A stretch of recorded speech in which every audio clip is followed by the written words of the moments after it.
ก็ถือว่ามาพบกันอีกเช่นเคยเนาะกับสเปกทีอาร์นั่นเองถือว่ามื้อนี้เราก็จะมาเล่นอ่าเซตไอเทมเนาะแพนด้าตามแบบสถานะบ่ว่าเราจะเจอเมจเจอแท้งเจอหยังเนาะเราก็จะมาเล่นในโหมด1ๆกันเลยเราจะแบบบ่โกงเนาะเราจะหาผู้โชคดีกันเลยมา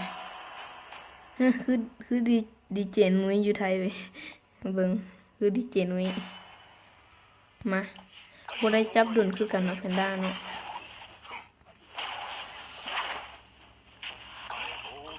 คักดีเว้ยสกิน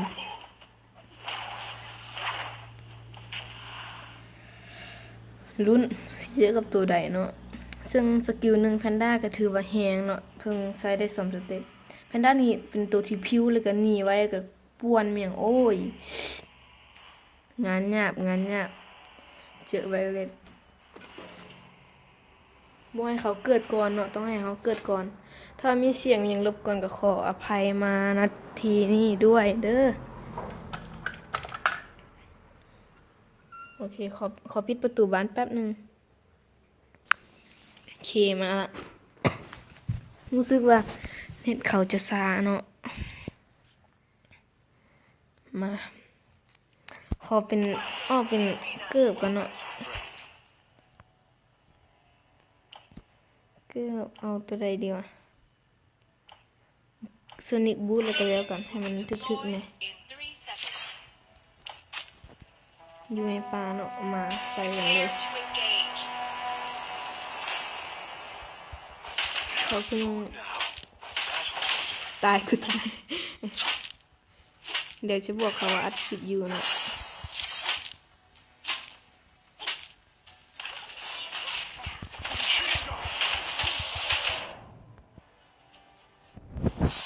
บอกเขาก่อน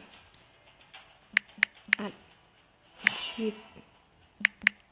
อยู่เล่น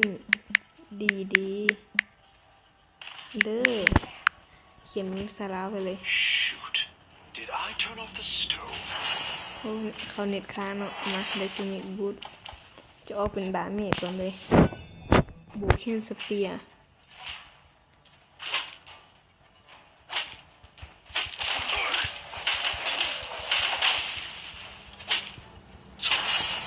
มาวิวคิวร้อยละ I can't fight on an empty stomach. จะยังบุเก็บเรือเนาะมาซูซีแพนด้านี่บุหัวไหวอันนั้นหรือบ่ Well met, friend.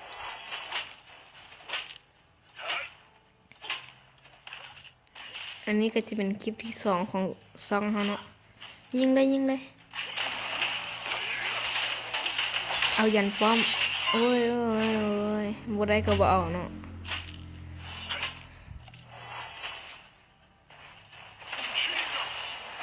เอานิดค้างแถวโอ้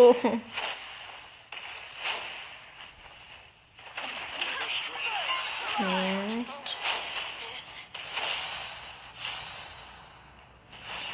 โอเคถือว่าน่าจะได้ลิ้น2เกมแล้วเนาะ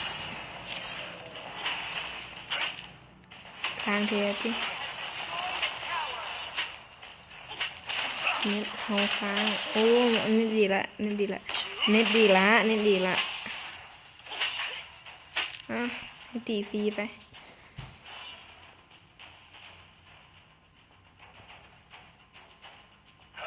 ภาพวันนึงก็ทิ้งจะหมด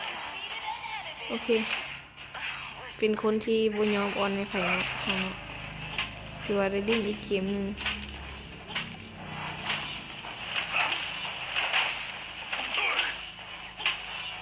อันนั้นมันมีผลต่อฟอร์มเลยโอเคเว้ยเน็ตค้างแท้ I can't fight on an empty stomach.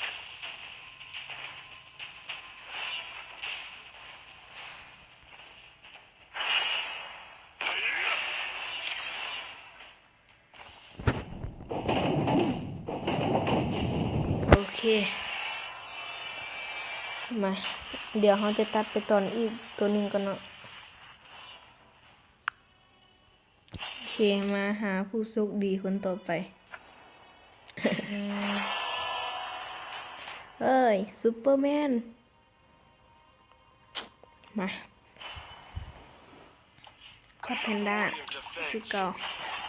บ่ฮู้ว่าสิเจอกับตัวใด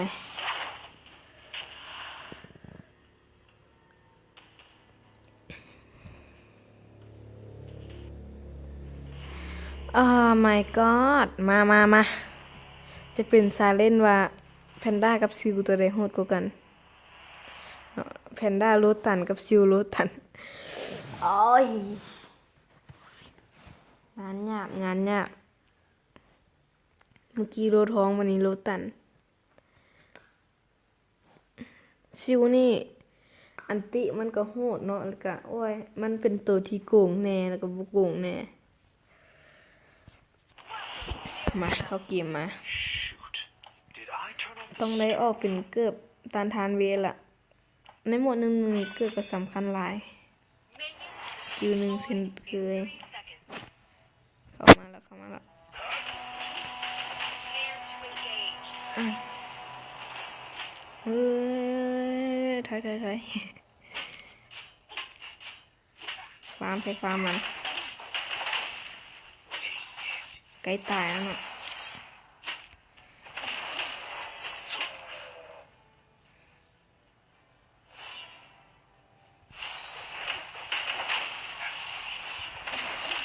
โอเคเรียบร้อยนะ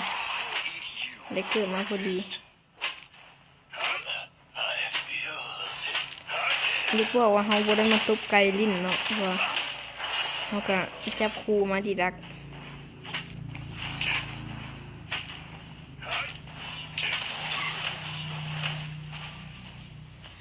โอ้ยหลงเอามือไปบังลำโพงแล้วมันจะเฮ็ดให้เสียงที่เฮาพากย์หันมันจะคอยเนาะก็เลยว่าต้องได้ลิ้นแบบงงๆเนี่ย pushback. มันติมาอ้าวจะได้หำจะได้หำเอานะหำจะได้หำโอเคได้อยู่โอ้ยคิดจะตีตาย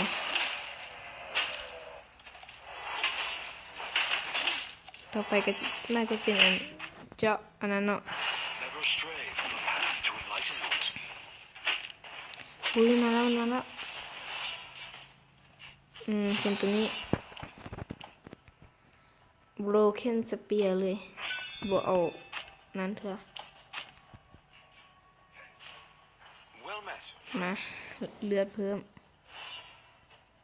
ป้าบ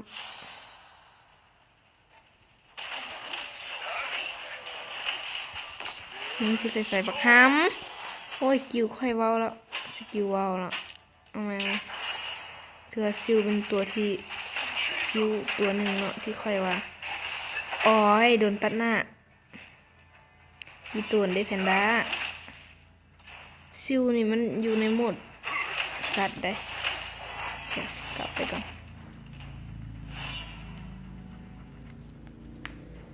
พอดีอันติมา An empty stomach.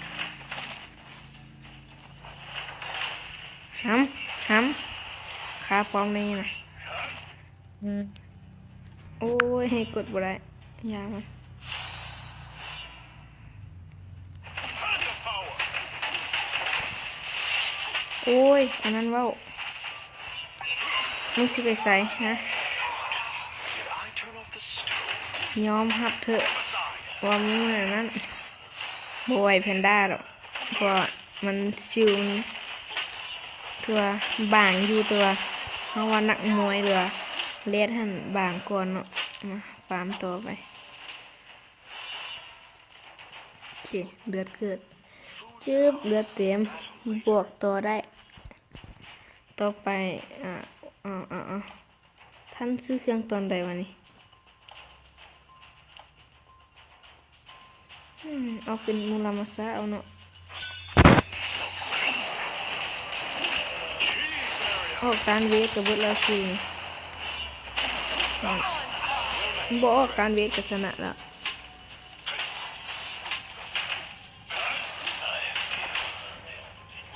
มา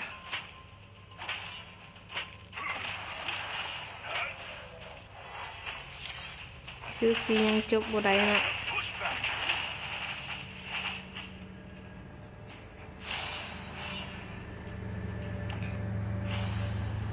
มันมาสาแล้วเนาะมา Never stray ออก from เกาะฟ้าแล้วก็จะไปออกตานเวทแล้วเด้อ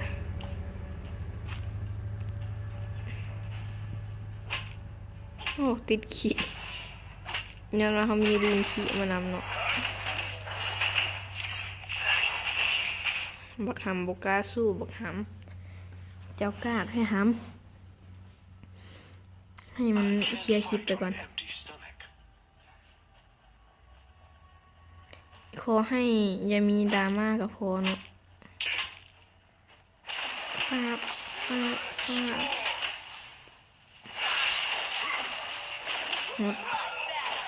ว่ายากซิวมันใส่อันติแล้วการโจมตีเขาจะตีมันบ่เข้ามันบ่เขาก็ป้าให้มันอันติแล้วก็จึงไปตีมันก็ได้เพราะว่าวิวเขานำอยู่เด็มาต่อไปก็จะออกเป็นตานทานเวทเนาะมันก็สู้เขาบ่ได้เลยวันนี้ Battle later. บอกมันนะอัดคลิปอยู่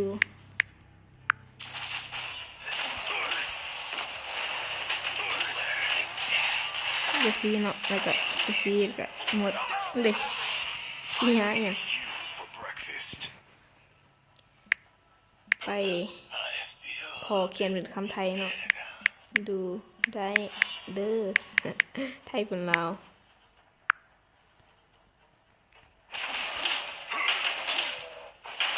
อ้าวยอมแพ้โอเคก็ถือว่าแพนด้าชนะซิลไปเนาะ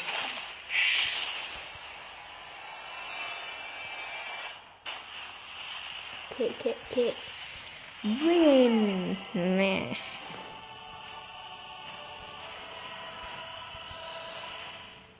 มาก็ถือว่าตัดสินแล้วเนาะ